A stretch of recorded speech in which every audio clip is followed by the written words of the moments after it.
Jadi si Anu Kita ini diskusi suka aja. si Anu ini suka menciptakan Tuhan. Makanya kau jangan Iya. kau jangan sekali menghujat Roh Kudus ya. Awas kau kulihat kau. Siapa yang ngujat siapa? Anu, sebentar, saya pendengar. Anu, ini Sri ini belum dibaptis, tapi dia sudah terima Yesus sebagai Tuhan. Ya, dia saja sudah terima Yesus sebagai Tuhan, dia sudah masuk dalam kerajaan surga. Itu namanya baptisan. Tapi bohong, Pak. Itu bohong. Oh gimana? Dia nggak membela Tuhan. Kau tutup bohong. Kau nandar. Dasar nandar penipu lu. Biar aja, jangan di bintang sabar ya. Nanti aja. Kawin aja. Dek, tenang Dek Sri, ada Kakak Sofiato di sini. Iya, tenang aja, santai, nggak usah dibawa ini. Nanti Sri boleh santai aja. Ya, silakan Bu. Aku, Pak Bobom, saya mau head to head sama Anu sebentar, Pak. Boleh. Turunkan kita semua, ke atas Pak. ya. Oke, turun.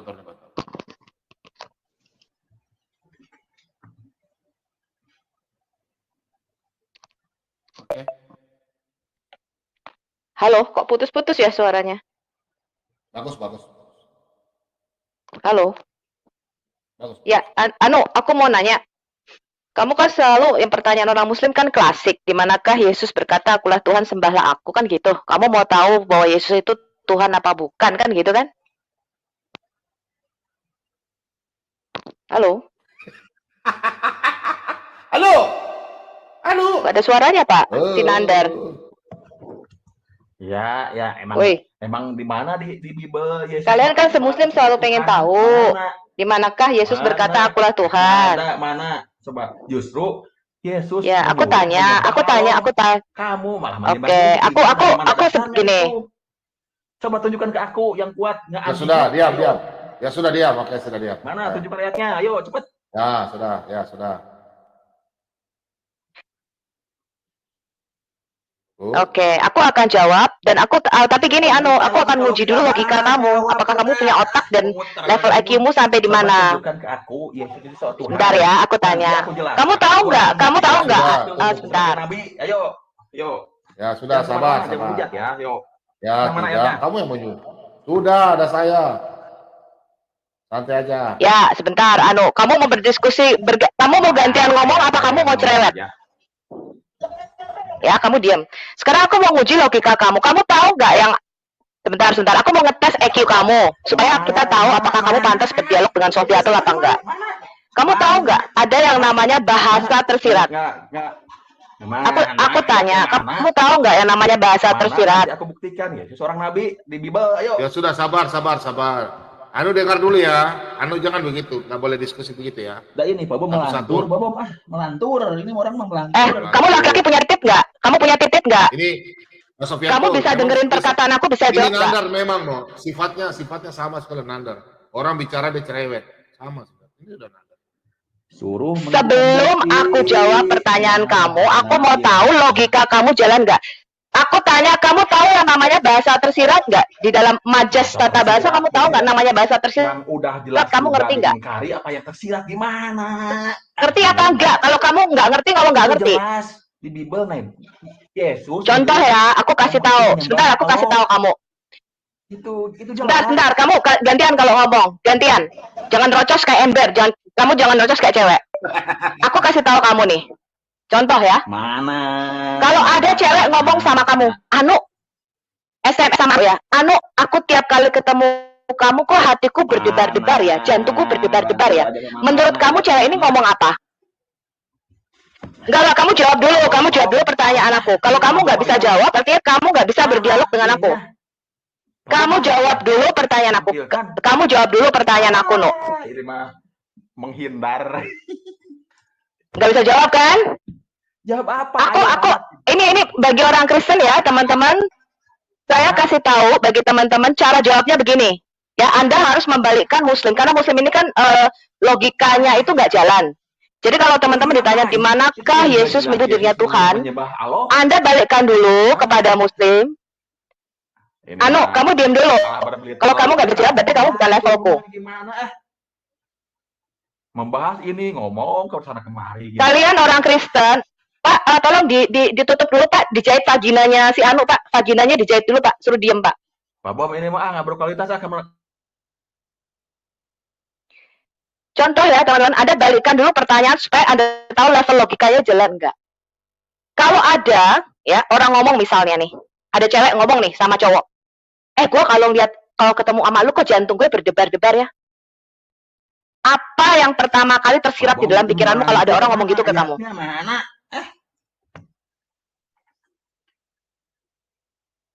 Apakah kamu mengatakan dia sakit jantung?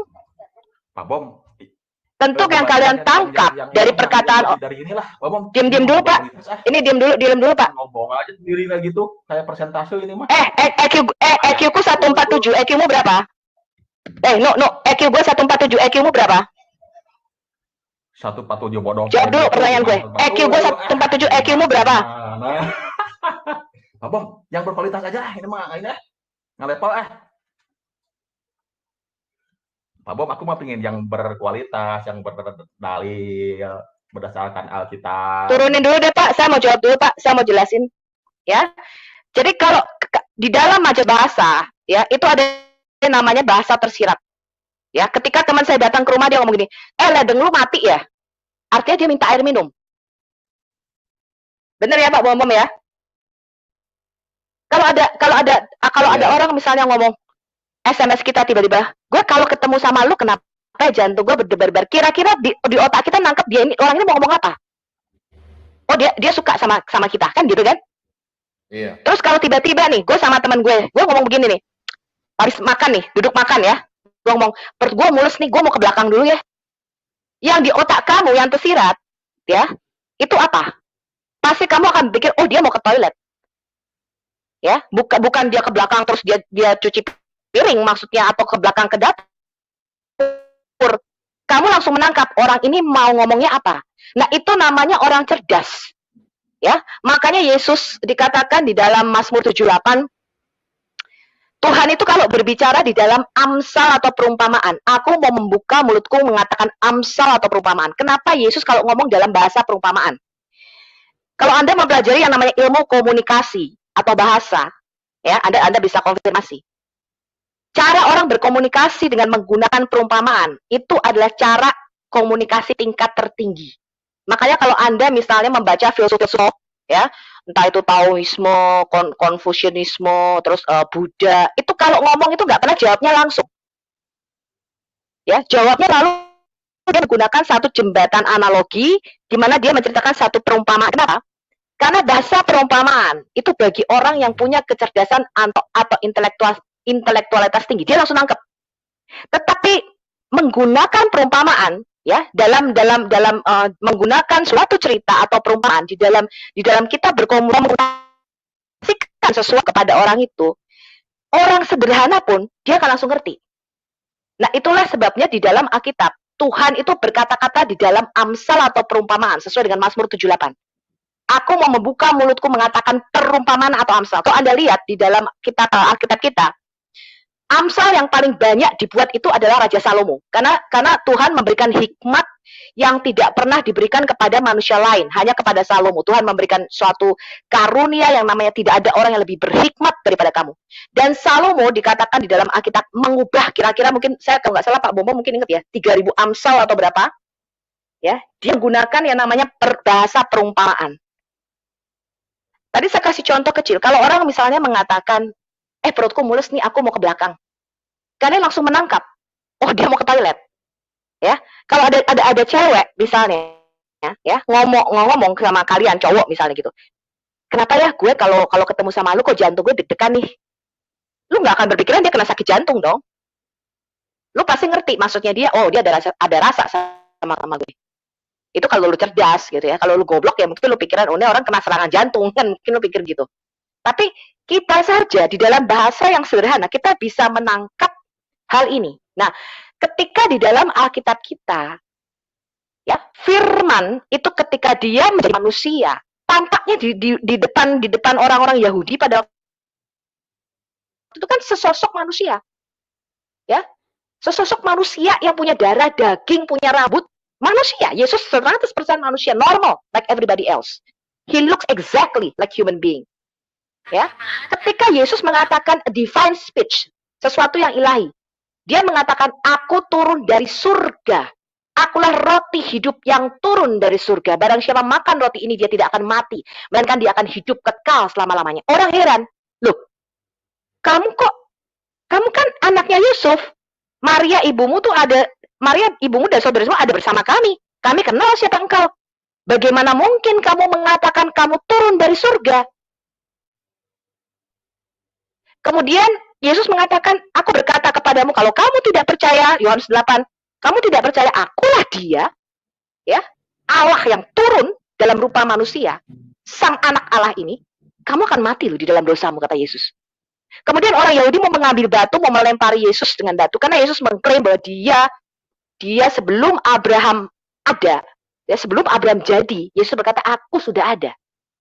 Dia mengklaim sesuatu yang ilahi, atribut ilahi. Dan orang Yahudi ngerti, gak perlu ngomong akulah Allah sembala aku. Orang Yahudi langsung nangkep, kamu menyamakan dirimu, mereka mengambil batu mau melempari Yesus. Karena orang Yahudi itu EQ-nya cerdas. Mudeng. Ya, jadi nggak perlu kamu jelaskan, kamu jelas ada di dalam berkomunikasi. Ya, kita itu menggunakan namanya majas. Dan itu cara berkomunikasi orang-orang yang wise, yang wisdom. Makanya kalau kalian belajar, misalnya kalian belajar filsuf, ya, kalian belajar filsuf kuno, mereka itu kalau mengajar, itu nggak pernah langsung ngomong. Misalnya gini, mereka mengajar tentang kehidupan. Mereka nggak akan langsung, oh kehidupan itu begini. Nggak pakai begitu cara mereka mengajar. Mereka mengajar menggunakan satu analogi atau perumpamaan. Ya, misalnya muridnya nanya nih, guru bagaimana caranya aku bisa hidup sukses? Dia nggak akan langsung jawab. Apa itu sukses? Nggak akan begitu kalau orang itu wise. Ya, atau orang itu punya dikasih karunia hikmat dan kebijaksanaan. Dia akan jawab menggunakan satu analogi perumpamaan. Ya, nah itu cara seorang yang bijaksana di dalam dia mengkomunikasikan maksudnya. Makanya di dalam Alkitab kita orang yang paling bijaksana yaitu Salomo. Itu mengubah lebih dari 3.000 Amsal. Ya, dia paling banyak itu menggunakan kata-kata teka-teki, ya, kata-kata teka-teki dan Amsal. Nah, ini mungkin Pak Bomo bisa mengelaborasi ini. Ya, itu saya akan buat satu video khusus mengenai mengapa Tuhan berkata-kata di dalam Amsal dan di dalam perumpamaan atau di dalam teka-teki. Nah, itu caranya orang cerdas menangkap nggak kayak kamu. Yesus nggak perlu ngomong akulah Allah sembala aku. Oh, dia udah ngerti. Alasan Yesus disalib. Kalau di dalam Quran kamu nggak dijelaskan, karena Quran kamu merupakan serpian informasi yang nggak jelas. Di dalam Alkitab jelas. Mengapa Yesus disalibkan? Karena blasfemi, penghujatan.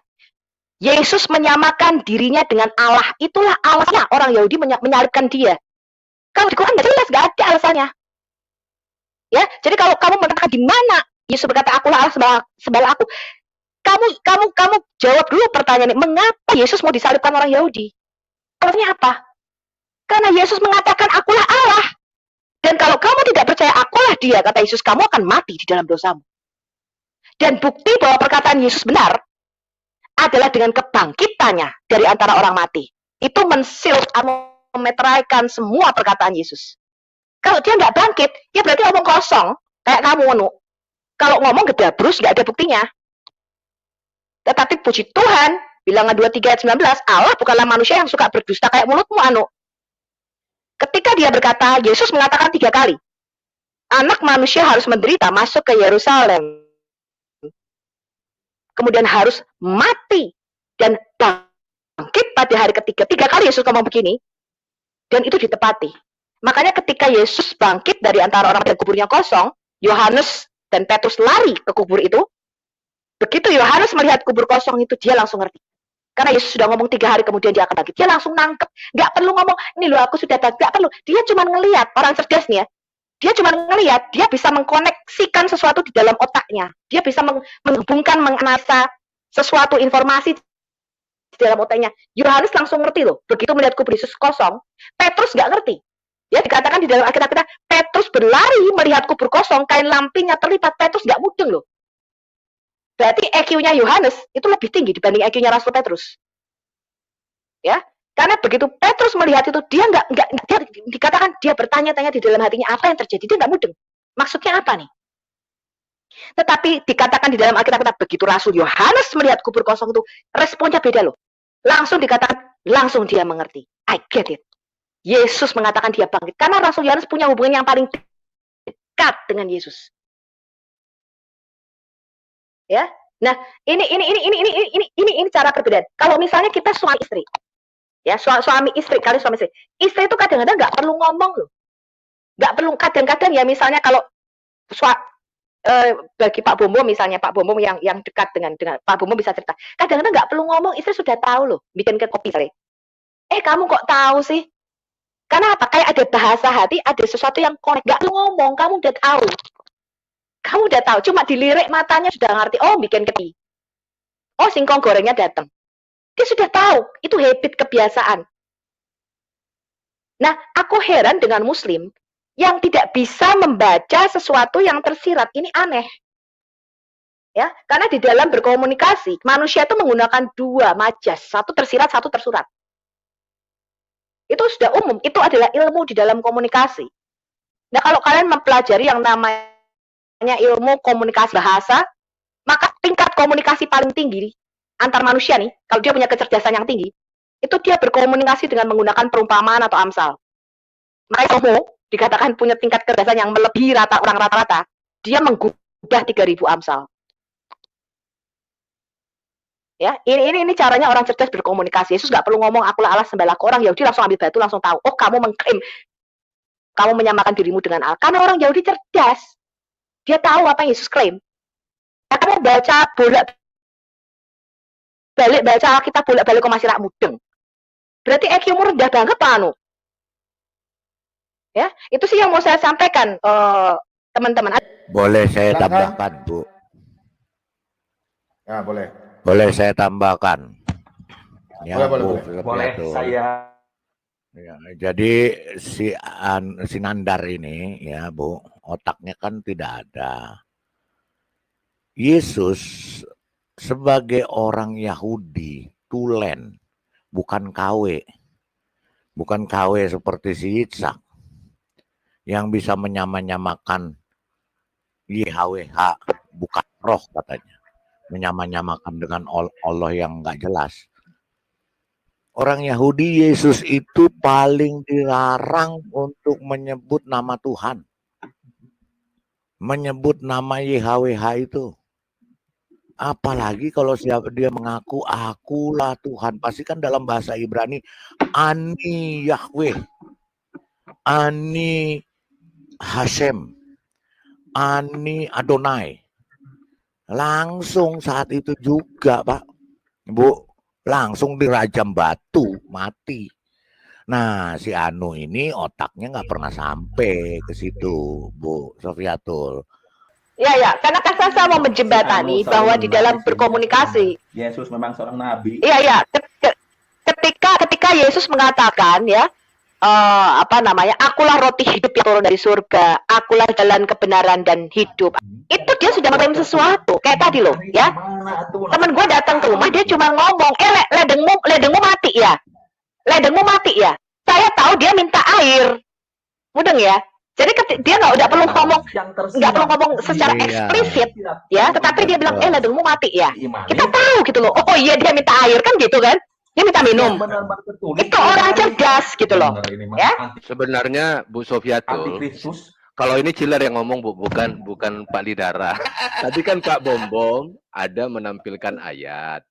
Nah, si Nandar ini langsung bilang itu sudah diobah-obah. Tapi begitu dia tadi diskusi dengan Bintang Kasih, dia minta Yohanes berapa. Ini kan kegoblokan yang luar biasa. Dia bilang ayat itu sudah diubah-ubah, tapi dikutipnya juga ayat yang lain. Kalau yang namanya sudah diubah-ubah, yang mana kamu tahu yang satu diubah, satu enggak? Pak Chiller, gitu. Ya, Pak Chiller, saya punya Torah. Pak Chiller tahu nggak pemulung sampah? Saya lihat tukang sampah di rumah saya suka ngamuk. Pak Chiller, saya suka ngamuk sama tukang sampah. Karena kan sampah udah saya bungkus, Pak. Saya udah bungkus pakai plastik. Dia pakai yang gaetan ganco itu diacak-acak. Saya bilang, kamu cari apa? Saya cuma cari botol doang, Pak. Nah, Botol kalau plastik. daripada Kurang ajar mending lo. belajar Kalau mau aja angkat, Al-Quran sama angkat Toa. dong. Bandingkan, Jangan diacak-acak gitu ya, Pak. Jangan Toa, diacak-acak, belajar tapi Al-Quran, milih-milih gitu loh, Pak. bandingkan. Pak Ciler. Ngerti nggak? Anda Nah, iya, iya.